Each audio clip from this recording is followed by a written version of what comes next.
Hey everybody, today's day 22 of the Dare, and today's devotion is about yawning away your relationship with Christ, avoiding boredom. You ever yawned and notice how everybody else starts yawning all of a sudden? It's kind of catchy thing, kind of starts spreading. Maybe you've even been in a group of people and on purpose yawned and watched everybody else start yawning. Well, yawning reminds me of one of the enemy's biggest tools when it comes to messing with Christians, and that's called boredom. You know, we allow our Christian lives to become repetitious and blah, that soon we will eventually just get bored with Christ. The enemy is looking for this type of boredom in your life to cause paralysis and to pull out the big guns against you basically and attack your life. The Bible says in Proverbs chapter 1 verse number 32 in the New Living Version, "For they are simpletons who turn away from me to death. They are fools, and their own complacency will destroy them." So whose responsibility is to keep you from yawning away your daily relationship with God?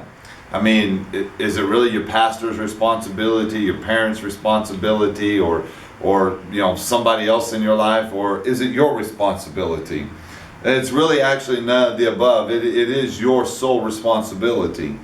As a matter of fact, the responsibility falls upon you. Sometimes fun is not an activity, fun is an attitude. You know, people who have great attitudes have a lot of fun. Enjoying our relationship with God should be a constant feeling that we have with God, and so we enjoy it. Let me give you two simple principles today, and the first one is add purposeful variety to your daily appointment time with Jesus. If you'll remember, a few days back we talked about our appointment time with God. That's our prayer time, our talking to God time, the 10-10. 10 minutes at 10 o'clock, or 10 minutes at 8 o'clock, or 10 minutes at 6 o'clock. Whenever your 10 minutes is, that's when you want to make that appointment. But add some variety to that. You know, it is nothing. It's nothing hard to kind of spice it up a little bit. Yet as valuable and consistent as we are in our 10-10, it can't get boring. We can't get bored in our prayer time with God. We've got to add some variety to it. Remember, no matter where you are in your quiet time, it's important to try to keep the time block pretty consistent, but add something spicy to that time.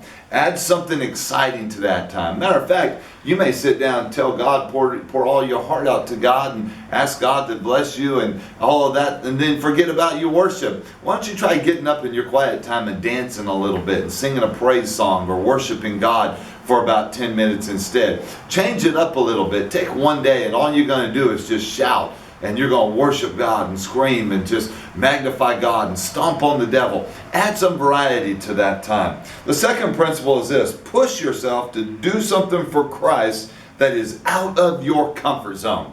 What's out of your comfort zone?